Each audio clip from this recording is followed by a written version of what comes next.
Kevin. I'd like to go to Mauritius and to hear from you a real-life example of what Mauritius is putting in place to ensure that climate receives the adequate finance it requires at the country level.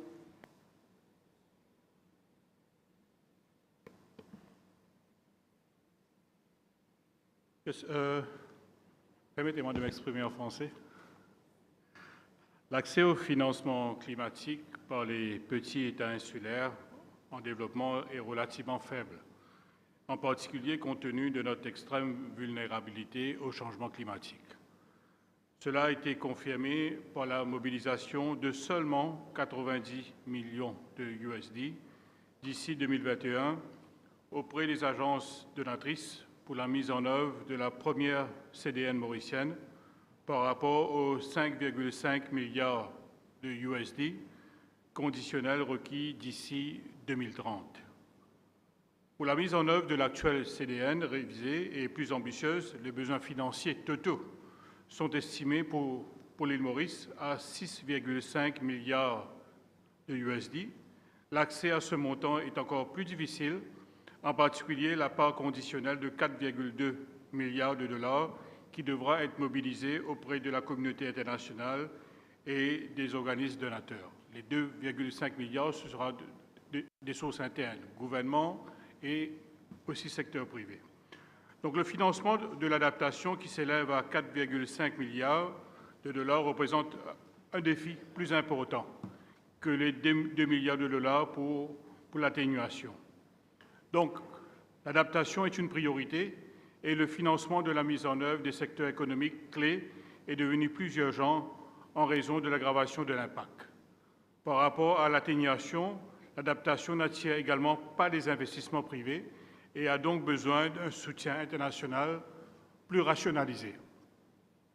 Les secteurs de l'adaptation nécessitent plus d'attention, notamment en raison du manque d'évaluation de la vulnérabilité pour les stratégies et des actions d'adaptation appropriées qui constitueront la base de la stratégie et du plan d'action nationaux d'adaptation, comme le prévoit la loi sur le changement climatique que nous avons adoptée en novembre 2020.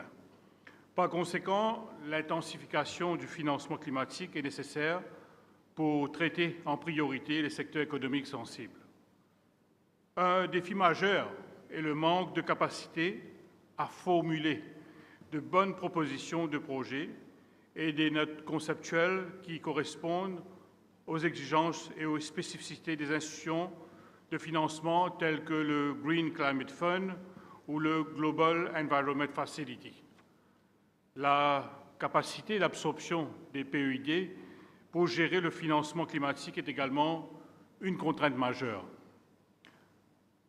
Les calendriers et procédures actuelles du Global Environment Facility ne donnent pas l'assurance que les propositions du projet seront approuvées et que l'argent sera déboursé à temps. Un autre problème en ce qui concerne la mobilisation des financements du Global Environment Facility est la dépendance vis-à-vis des access entities. Pour les petits pays que nous sommes, obtenir une National Implementing Entity n'est pas toujours une option en raison des problèmes de procédure. Cela fait de nous un peu l'otage des plans stratégiques des Access Entities qui déterminent ensuite quels projets correspondent à leurs orientations stratégiques et pour ne financer que de tels projets. Un autre défi est la planification à long terme qui assure la cohérence entre les mesures à court et à long terme. Ces défis sur le financement climatique sont courants dans les pays africains et, par conséquent, il est nécessaire d'adopter une approche collective pour augmenter le financement des actions climatiques sur notre continent, ainsi que faire pression pour que de meilleures approches à travers une approche axée sur les pays pour mobiliser des financements plutôt que le projet actuel d'une approche pilotée. Voilà quelques obstacles au financement dont nous avons à faire face. Donc, au fil des discussions, j'aurai l'occasion éventuellement de venir de l'avant pour vous expliquer un peu quelles sont les mesures qui sont prises actuellement en termes d'adaptation et aussi de mitigation contre le changement climatique. Merci. To real transformation and climate action in Africa. Mr. Anthony Nyong from the Global Center for Adaptation, if you could share with us some thoughts of what this really means in mobilizing adequate finances. Thank you very much, moderator, and thanks, colleagues. You know, it's interesting that everyone talks about the road to zero emissions, talks about 1.5 degrees and so on.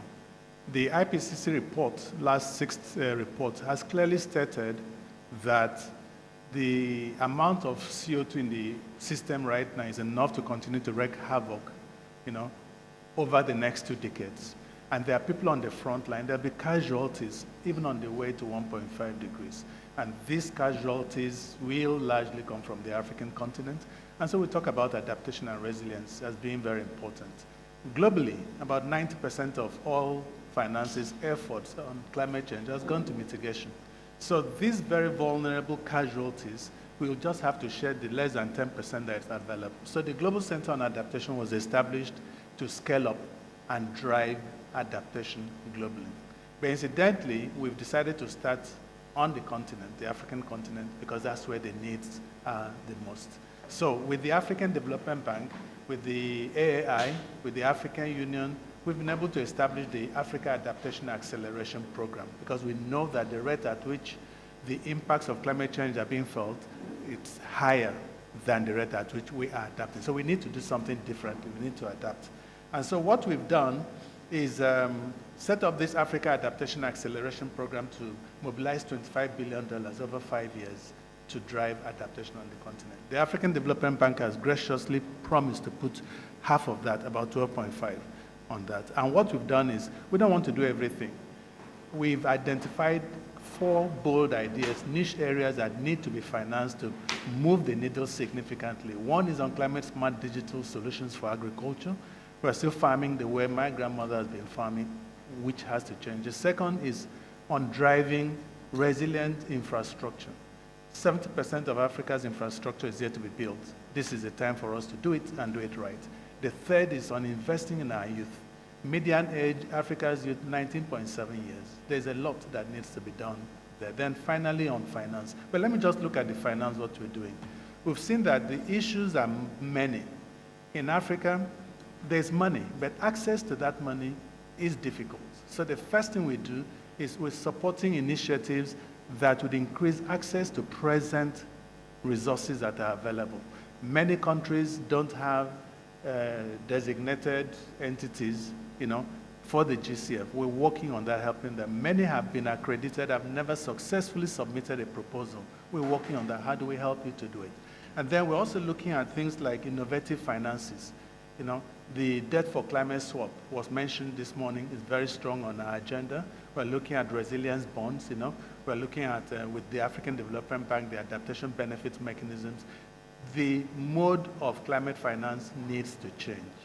Where it is not working, it's never worked and will not work. And then, importantly also, we're working with domestic resource mobilization. The government have a lot of money.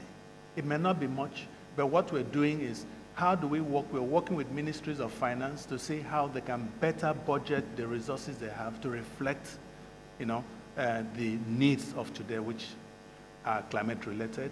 And we've also noticed that most times when countries go to borrow money from, say, the GCF, they ask, what's your collateral? What money do you have? And they say they don't have, which is really not true. Because when you look at what these African countries are spending of their budgets and doing in the space of climate change is huge, but nobody basically acknowledges it.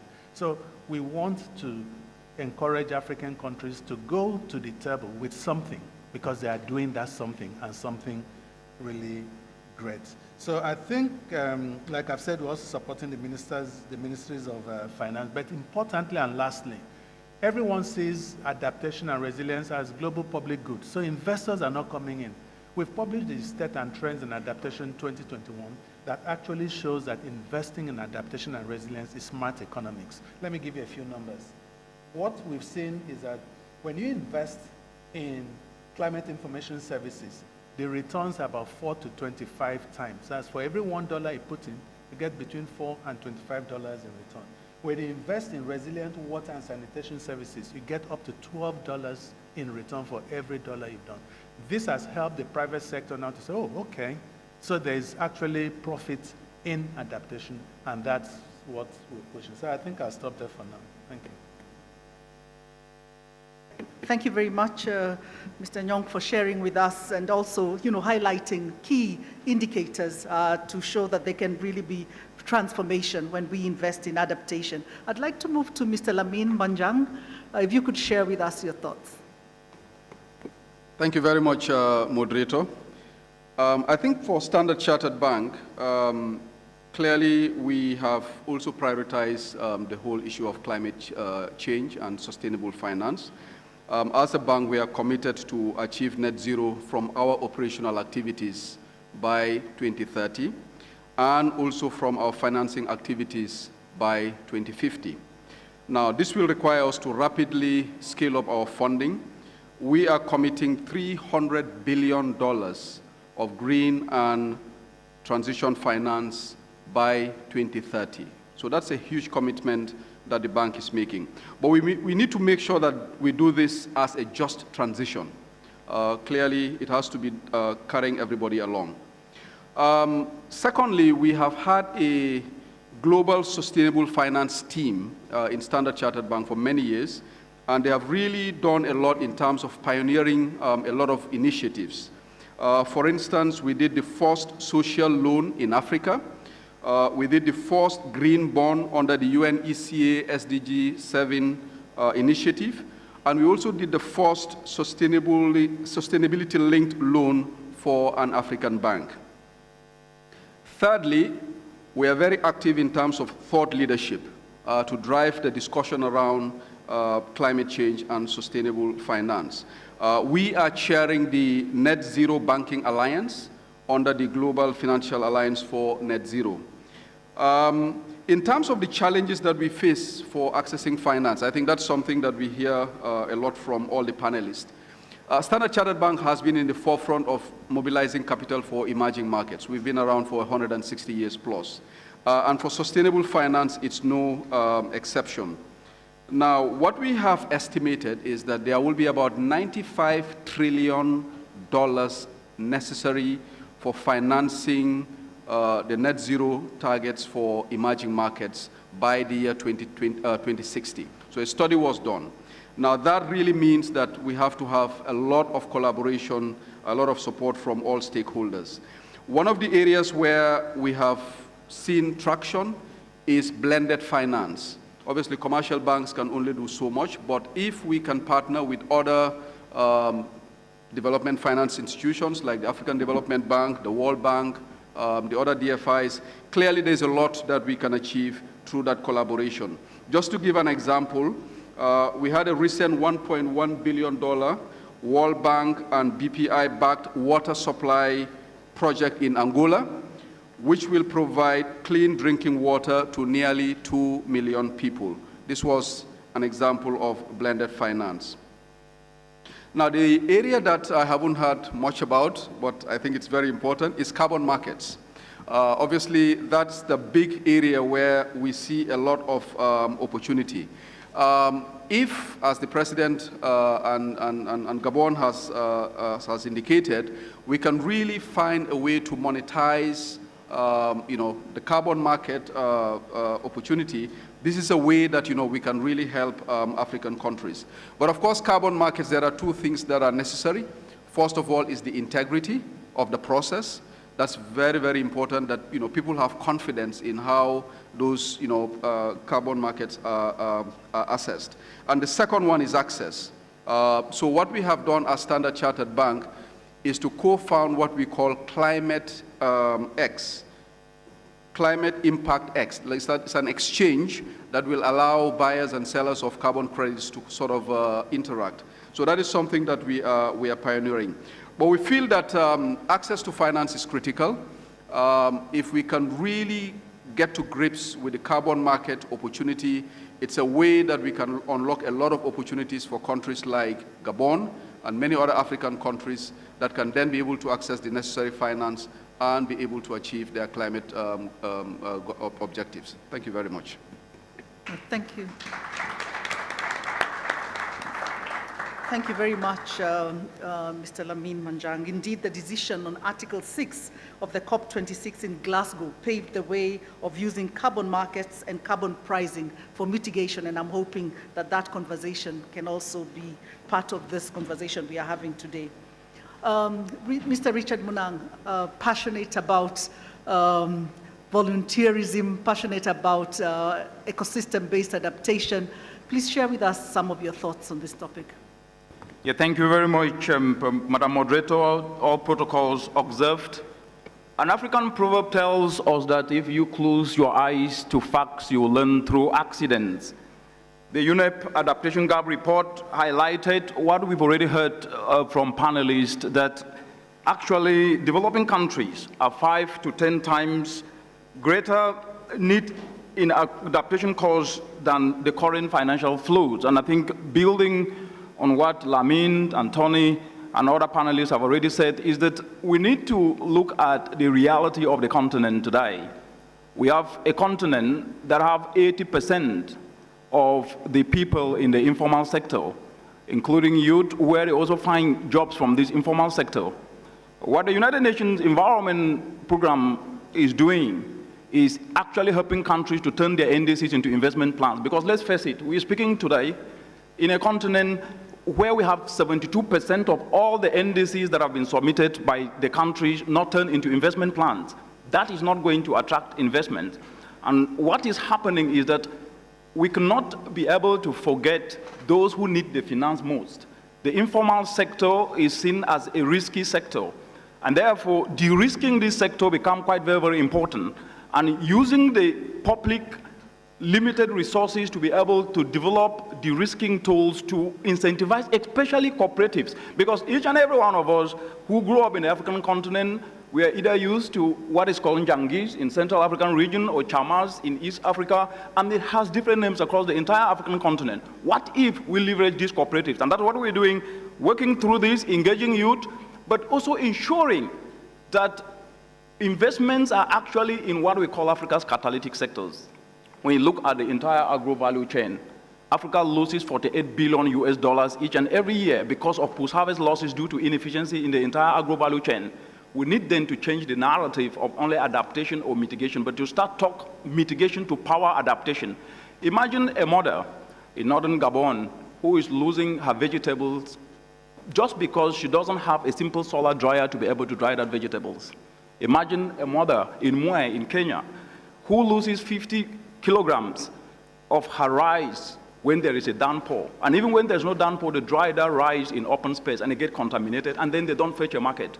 What if a simple solar dryer is actually decentralized to this model? So to start to think the complementarity between mitigation, powering, adaptation, it's a very, very important. And that's what we've leveraged to engage young people across the continent. And that takes me to that point, which is very important. We're talking about financial resources here as a standalone, which I think the biggest resource that Africa have got is her youth. That's the sovereign capital. If you get 500 trillion US dollars without having the skills of the youth, without having the youth with the requisite skills, that money might not be able to bring transformational climate action. It therefore means that we must then be able to invest the little resources we have in our young people to retool their skills so that at least they can be able to leverage those skills to start to turn climate challenges into climate opportunity. And that is actually what the UN Environment Program with partners across the continent have actually done. And the last aspect is that of narrative. Climate change is projected as a liability that scares investment, but it needs to be projected as an opportunity. Let's take the charcoal market. We're talking in a continent today where over 80% of the entire continent uses charcoal for cooking. This is not only causing indoor pollution, but it's also costing lives. 700,000 lives in the continent as a result of indoor pollution. But the charcoal market is worth $20 billion US dollars. What if we incentivize our young people to start retooling their skills to turn simple agricultural waste into fuel briquettes that have been proven to be 2 to 3 times more effective than charcoal? We tap into the market of 20 billion, we will save lives. And that's quite very, very important. And just to end with this African proverb, which says that when you carry your own water, you will know what every drop means. Only those who feel the pinch of climate change can be able to tell the story. And that story is that of livelihood, because Africa's vulnerability is because of a low socioeconomic base. Thank you.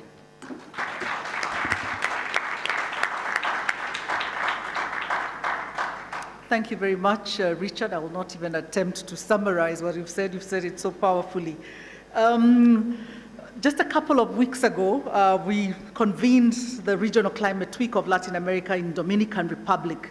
It's been mentioned here the importance of at the national level coordination amongst ministry and amongst partners.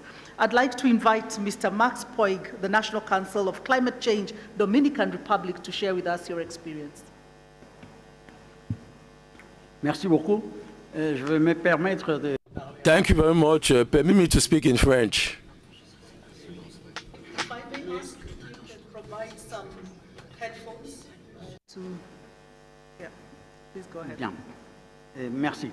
Thank you. So from the onset, permit me to thank UN Climate and the government of the Republic of Gabon for inviting us to take part to this event, which is very, very important, and which is supported by different agencies of the United Nations, including the World Bank and other international agencies. Effectively, some few weeks ago, there was the Latin American and Caribbean Week on Climate. And just like this African Climate Week, the Week of Latin America gathered the private sectors, the local governments, the academia, the youths, and the civil society with the aim of implementing the acceleration of the decision of the Glasgow Pact on Climate and the Paris Agreement. And in the Latin American and Caribbean Week, we had the same general objectives which are found in this African Climate Week. That is the efforts to maintain 1.5 degree of growth in maximum, and towards a transition towards a low carbon economy, and a resilience towards risk, and also the strengthening of alliances in order to solve the most urgent problems and to seize the opportunity of this change. So amongst the subjects which were dwelt on in the week of the Americas and the Caribbean, I would like to highlight the following points. We laid emphasis on the fact that we had to study the potential of the production of green hydrogen, its funding, and its use in the Caribbean region, the instrument to measure the carbon footprint, the threats of coastal regions due to climate change, and also subjects which are important for different sectors which were represented. That's energy transition, mining exploitation, sustainable mobility, and climate transparency. And all these enabled the participants to present these different experiences. Particularly speaking, I would like to highlight two aspects. Is that the week of the Latin American Week of Climate was declared a carbon neutral event, and it was certified. And secondly, we seized the opportunity during this week in order to give awards or prizes to Dominican companies, to companies of the Dominican Republic which are neutral in carbon, and we equally seized the opportunity to convert the event to an event of sensitization. And with that said, we equally used the opportunity to launch initiatives for it to be known by the population. So we launched the action plan of the national contribution of the Dominican Republic 2022-2029. So this action plan was launched. We equally launched the energy plan of the Dominican Republic for the year 2022-2036. We equally organized a roundtable discussion on the issue on gender and climate change.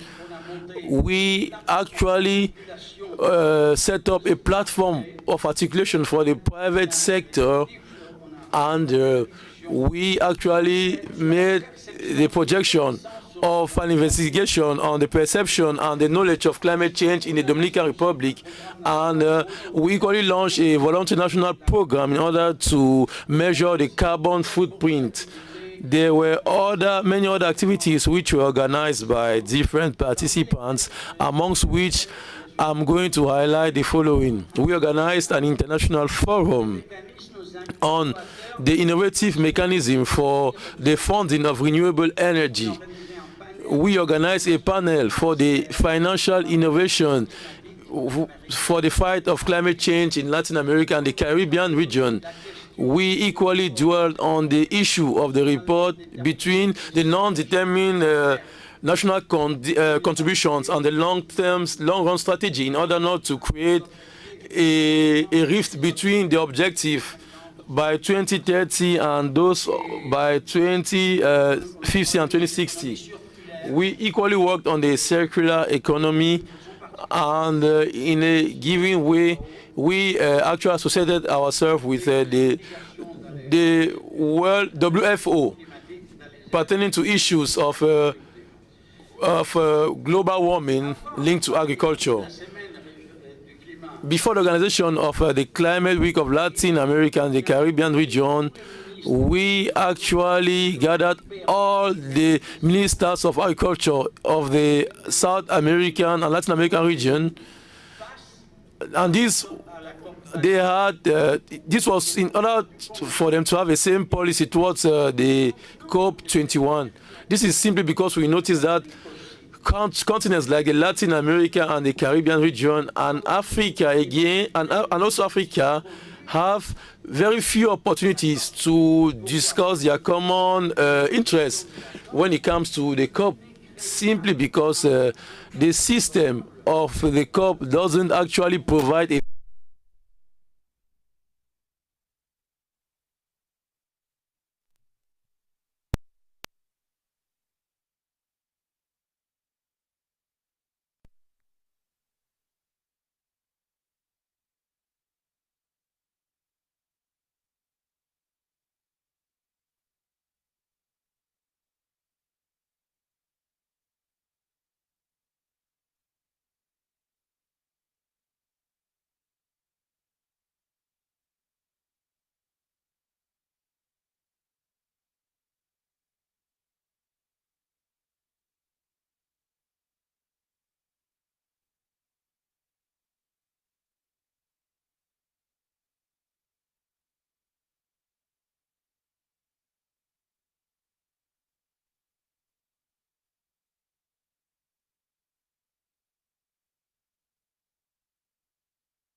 Caribbean, we have,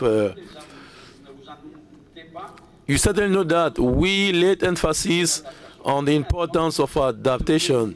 To conclude, permit me to say that for Africa, for Latin America and the Caribbean, this is no more the time to actually lament ourselves as victims of climate change, although we are. The time has come for us to take our responsibilities and to make our voice heard, and that the actions that we are going to take should contribute towards the transformation of the world. When it comes to the climate justice, the time has come for us to be heard. The time has come for us to make our contributions towards the world. We've written a lot, we've signed agreements, many agreements, we have commitments now. So now we are going to respect these commitments. Immediately, we have a commitment with COP27 and with the governments, which are expecting from us. And this government is going to receive us in November. Up to now, we have worked cautiously and progressively, be it at the national or regional or global level. So now we have to go further. We should actually put into practice what was agreed upon.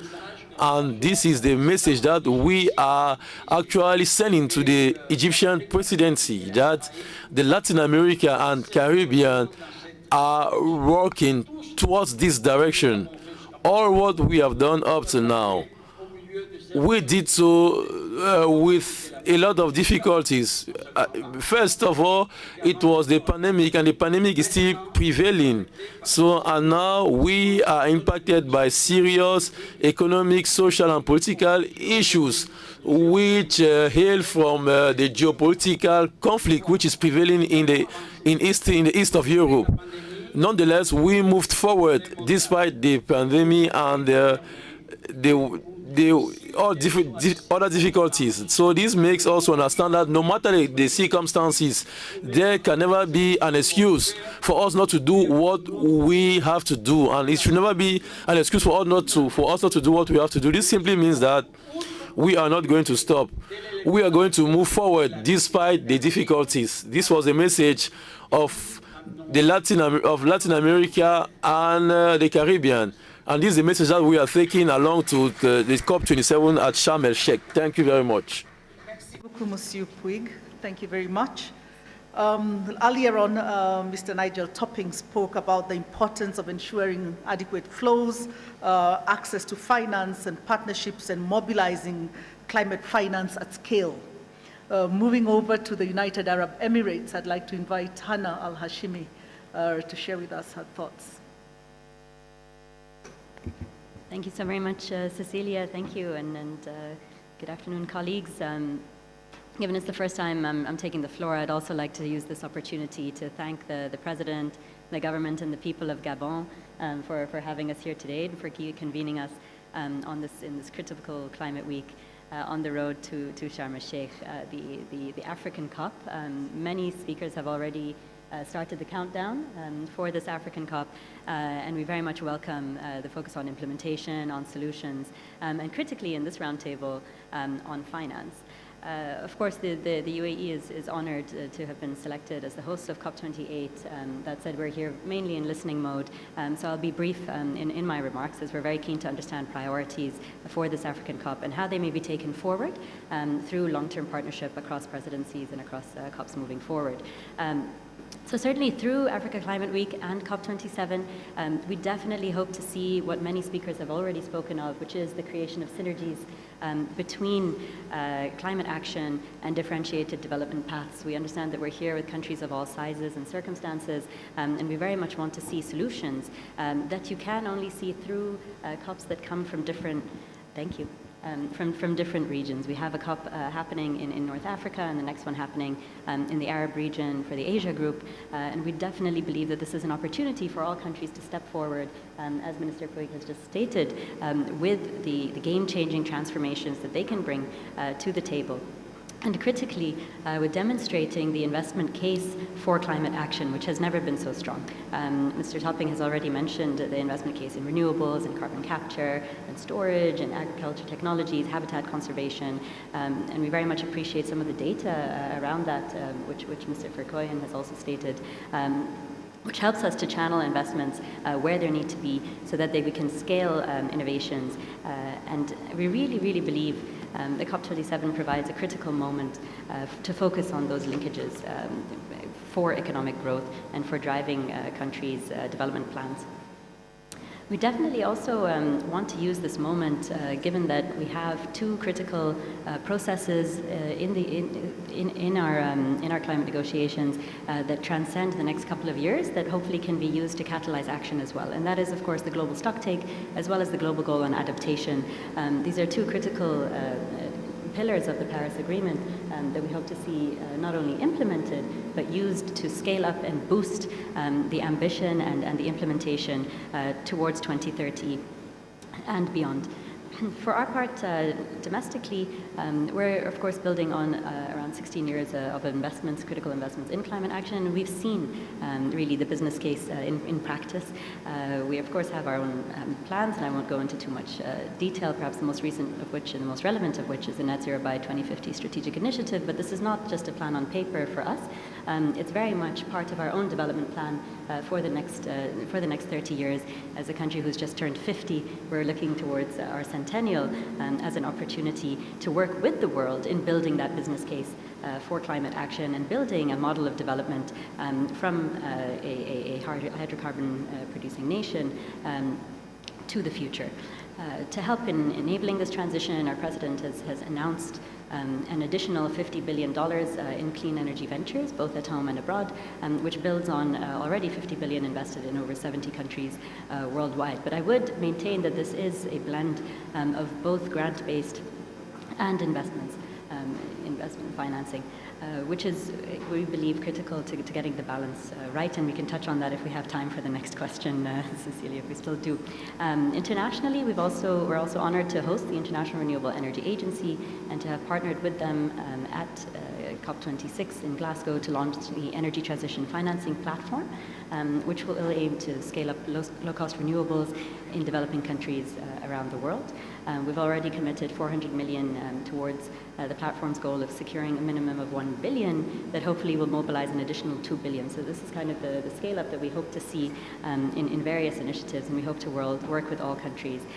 Here, in terms of more innovative financing work, we have learned through our cooperation with countries, and I'd say specifically working with the Pacific and Caribbean countries, but also through nations vulnerable to climate change, the importance of anticipatory financing as well, understanding how we can target finance flows to prevent the worst impacts of disasters before they occur, and working with multilateral development banks to see how it is that we can reduce the costs and mitigate losses and damage as much as possible, and then find a way to address this critical issue. If I may just turn to the region specifically, because really as the UAE, we're very proud of our economic, cultural, our political, and people-to-people linkages with Africa. We definitely are committed to continuing to be a committed partner in unpacking the potential of the continent as a source of solutions, which many have mentioned this morning. And this January we launched Etihad 7, which is a innovation-led program focused on SDG 7 for the continent, and aims to mobilize public and private funds to provide clean energy to 100 million people in the continent by 2035. This builds on our long-standing and deep ties with the continent, and we hope it would support with the achievement of Agenda 2063 and Agenda 2030. Thank you. Thank you. Thank you very much, Ms. Al-Hashimi. I also at this point just want to recognize the arrival of the Minister of Environment of Gabon, Mr. Lee White. I'll be coming back to you, but I'd like to first move on to Alice Ouedraogo from the World Bank here in Gabon. Please, Madam, you're welcome. Can you hear me? Yes. Thank you very much, Madam Moderator. The greatest part of being the last one to speak is that everybody has already said it all. So just a few remarks from my side. As you may know, the World Bank recognizes that adapting to climate change and mitigating its most serious effect will require major social, economic, and technological changes, many of which are costly and require large investments. As you again may know, the World Bank is the largest financier of climate action to date, delivering over $83 billion to climate finance over the past 5 years. In 2020 alone, our climate finance totaled over $26 billion. Again, in 2020, the World Bank accounted for over half of all multilateral climate finance to developing countries, and with over 2/3 of our adaptation finance. So the financing that we provide supports investment in preparedness, early warning systems, and climate information, but also real, concrete investments in infrastructure, electricity, and health. It also includes support to climate responsive social protection system so that communities respond earlier and recover faster for climate impacts. Let me just give you a few examples, because I think that will speak to people. From 2016 to 2020, the bank financed 34 gigawatts of renewable energy to help communities, businesses, and economies. In Nigeria and Malawi, we are implementing innovative projects that tackle land degradation and protect soil and water resources by rehabilitating gullies created by excess runoff, protecting streams and riverbanks, rehabilitating communities' forests, and adapting new agricultural techniques. In Nigeria, about 2.6 million people benefited from the Nigeria Erosion and Watershed Project, which helped strengthen the country's preparedness to fight erosion and respond to natural hazards, climate risk, and natural disaster.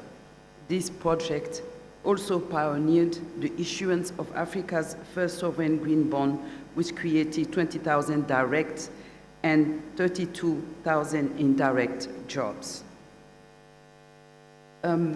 Finally, as a last example, the World Bank in June 2022 approved a $327.5 million facility to cushion pastoralists in Djibouti, Ethiopia, Kenya, and Somalia from the impact of drought and better connection between these countries.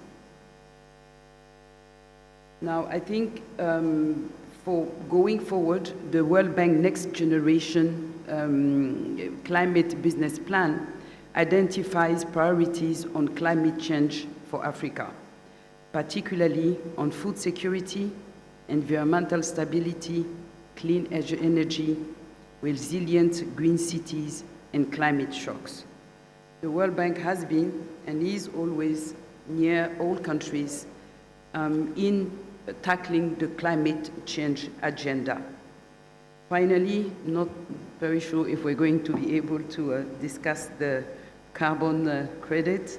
The World Bank supports governments to create the right regulatory and enabling environments to mobilize private capital in emerging economies for green investment and improvement in innovative technologies such as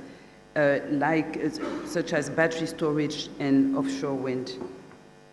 We will continue to support countries to establish reliable monitoring and reporting and verification system using new digital technologies. And I stop here for more. Thank you very much. We are also joined by Ms. Leila. Thanks. We are also joined by Ms. Leila Berali from Morocco. If I would also invite you to give your thoughts before we move to Minister White for some remarks. Thank you.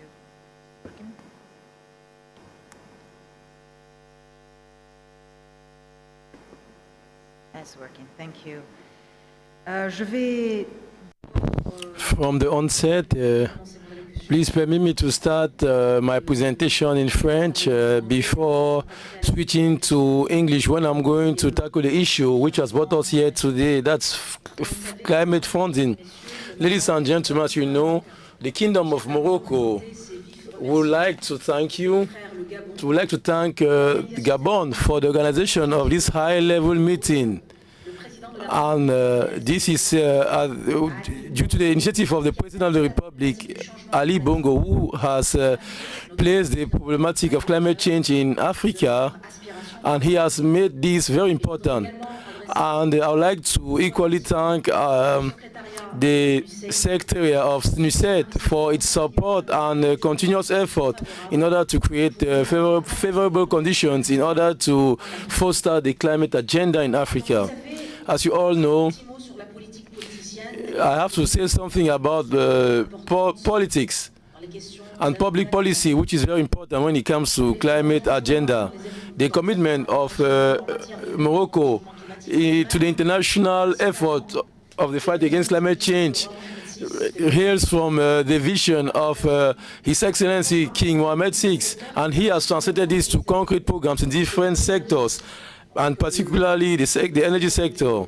And this is the Ministry of Energy that I am leading, that's the Ministry of Energy Transition and Sustainable Development. It actually translates the vision of the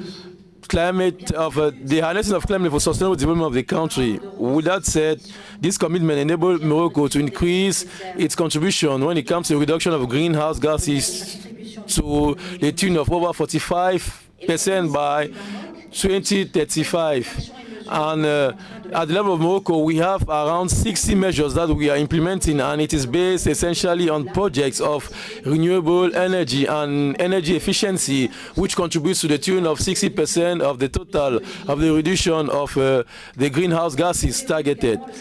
And as you all know, the sector of renewable energy has become a sector which is promising and has to do with work. During the last decade, we have invested a lot in human capital and financially speaking, and equally we have reformed the legal framework simply because we want to attain a level, we want to increase the renewable energy use to the tune of 52% by 2020. We equally have to actually create renewable energy for some sectors, and this will have to do with the resilience of the Moroccan industrial sector, and this is going to be alongside with the carbon tax which could be imposed, and also the carbon tax that we would like to impose ourselves.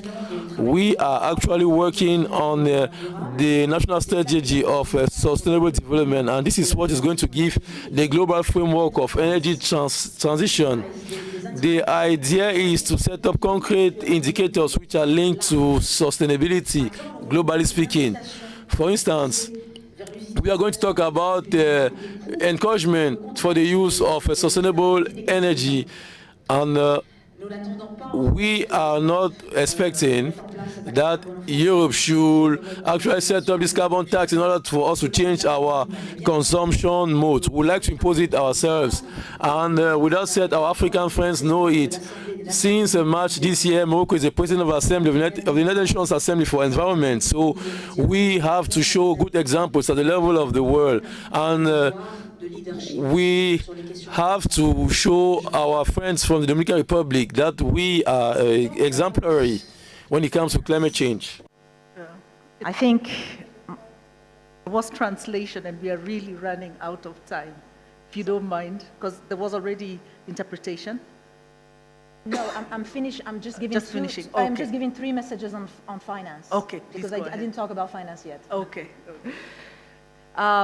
Just to get back to what was originally said, I definitely agree that blended finance is often find itself as, I would say, an ideal solution for those infrastructure projects that we need, particularly in Africa, with utility like rates of returns. But I would like just to focus on 3 key messages when it comes to climate finance. Well, the first one is, of course, we need to increase funding that is available, but I would insist on the fact that more than that, we need to improve the efficiency and consolidate the finance that is available and the sources of funds, especially for those countries that already did the regulatory work and the political work to ensure that climate and environment is high on its political agenda.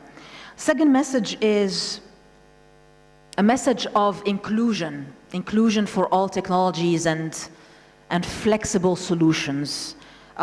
We need to finance resilience and flexibility. We need to ensure that our financial frameworks are embracing a wider definition of sustainability, inspired and get some inclusion for all needed technologies. We talked about gas earlier today. We talked about some storage solutions.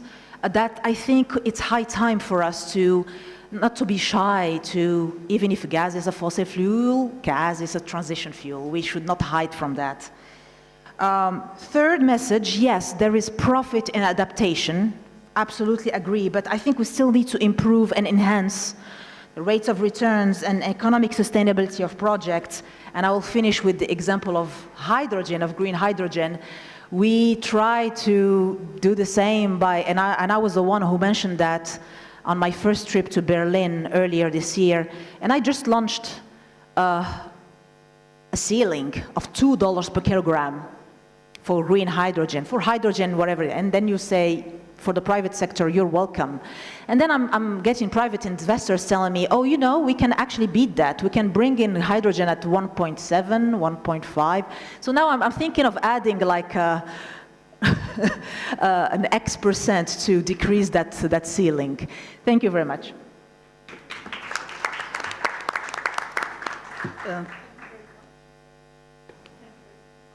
Thank you very much, and also for those 3 key messages. I'd now just like to invite Minister Lee White for brief reflections, because you'll have another chance again when the new panel comes. But please go ahead, Minister.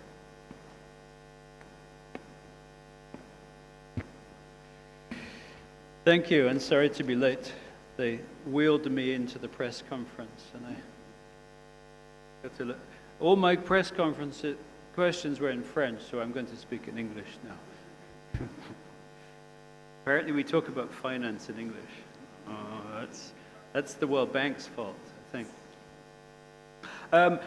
There's not much time, so let me just say 3 things about finance. I was really shocked.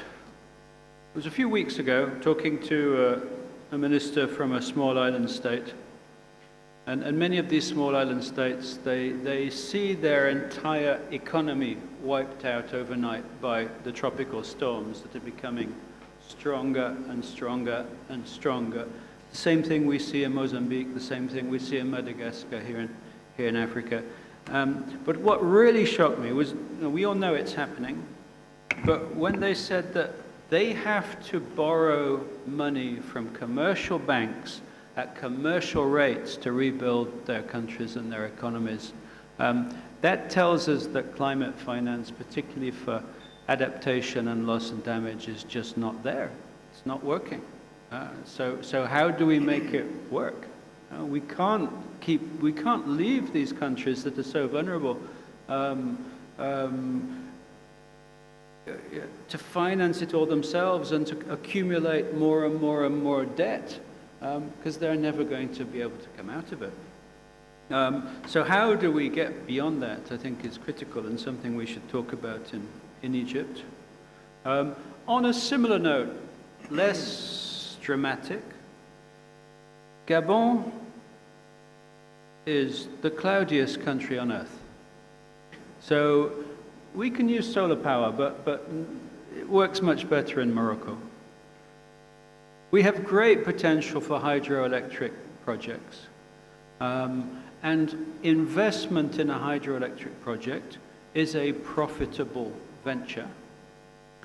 But you're not going to make 40, 50% profits. You're going to make 10 to 20% profits.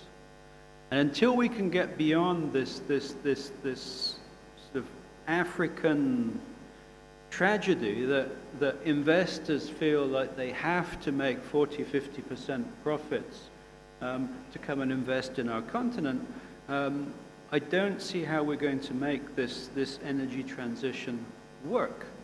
Gabon has to borrow money to make these projects work. Why aren't we getting the investment? The investment is just,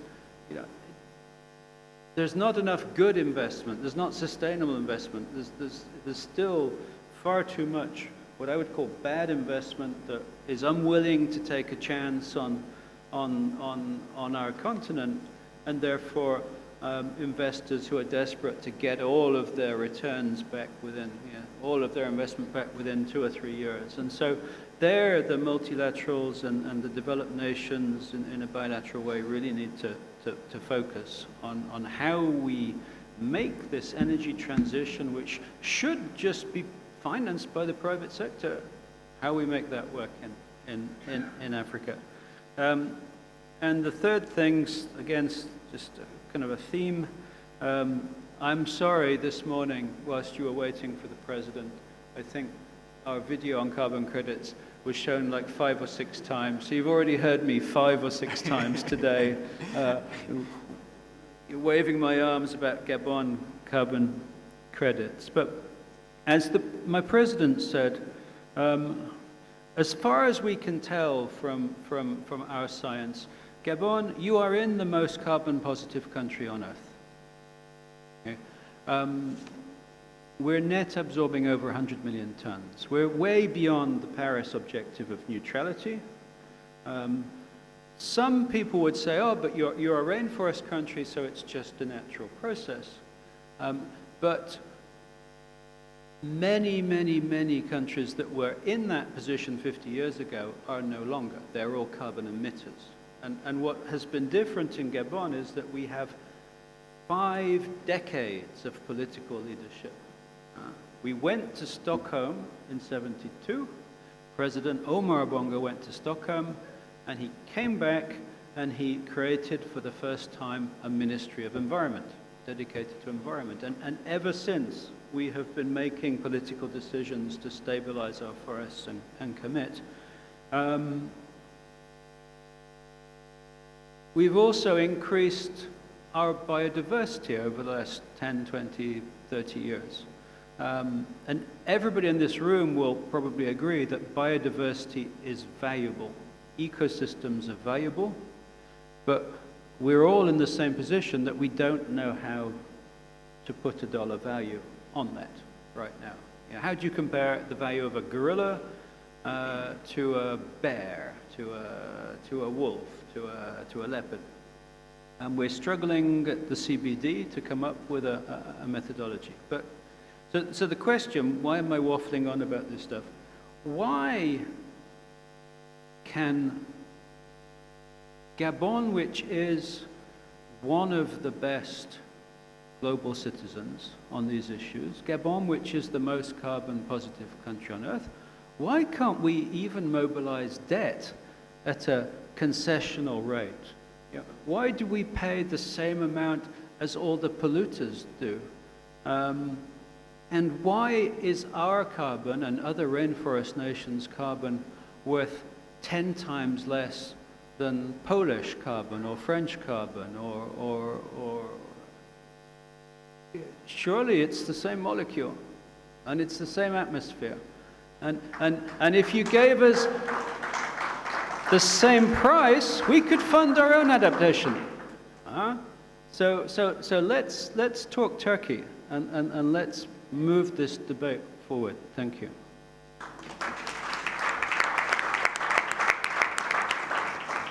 Thank you very much, Minister. You've raised fundamental questions which I hope will be carried through in the next round of panelists.